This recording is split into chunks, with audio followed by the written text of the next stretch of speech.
વડાપ્રધાન એવા નરેન્દ્રભાઈ મોદી કે અમિત શાહના કાયદાથી આ દેશ ચાલશે તો સંવિધાનથી ચાલશે, બાબા સાહેબે આવેલા બંધારણથી આ દેશ આવનારા દિવસોમાં ચાલવાનો છે।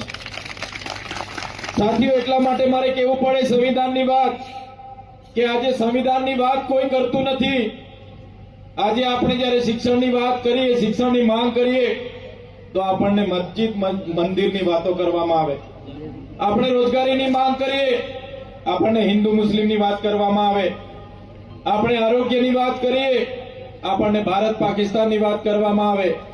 આપણે વિકાસની વાત કરીએ ત્યારે આપણને આત્મનિર્ભર બનોની વાત કરવામાં આવે, સ્વદેશી અપનાવોની વાત કરવામાં આવે। પણ આજના દેશના વડાપ્રધાન એમણે